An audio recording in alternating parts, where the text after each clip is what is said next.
အားလုံးပဲမင်္ဂလာပါရှင်ဒီနေ့မှာတော့မိထီလာမျိုးနယ်မှာရှိတဲ့အိမ်ဆောက်ပစ္စည်းဆိုင်ဒီဇိုင်းရနေပြီးတော့ဆိုင်အတွက်ကိုပေါ့နော် stock sample ထားမဲ့အနေနဲ့ဒီတကားလေးကိုမှာထားပေးရပဲဖြစ်ပါရှင်ဒီတကားဆိုင်လေးရဆိုရင်တော့အမြင့်က9ပေအကျယ်4ပေပေါ်မှာဂုံးကို2ပေနဲ့3လက်မှထပ်တင်ပြီးတော့ sample အနေနဲ့ဆိုင်မှာထားပြီးတော့ရောင်းမဲ့တကားလေးပဲဖြစ်ပါရှင်ဒီတကားဒီဇိုင်းလေးရဆိုရင်တော့အိမ်အဝင် main တကားကြီးအနေနဲ့သုံးတာဖြစ်တဲ့အတွက်ကိုဒီလိုမျိုးဒူပိတ်အပြည့်လေးနဲ့ယူလို့ရတယ်လို့လဲမှန်တဝမ်းမှန်တပေနဲ့စိတ်ကြိုက်ရွေးချယ်ဝယ်ယူလို့ရပါတယ်ရှင်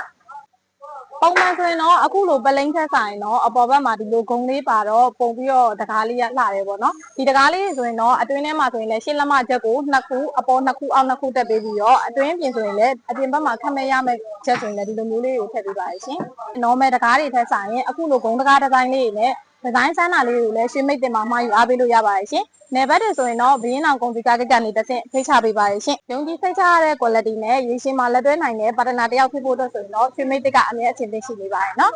UPVC နဲ့ပတ်သက်လာရင်လည်းဘလို့ခက်ခဲတဲ့ဒီဇိုင်းမျိုးပဲလာရွှေမိတ်တစ်ကိုသာတတိရလိုက်ပါရှင်အားလုံးကျေးဇူးများတင်ပါတယ်ရှင်ညီမကတော့ရွှေမိတ်တစ်ရဲ့လက်ကားရောင်းတောင်းကအငယ်မဖြစ်ပါတယ်ရှင်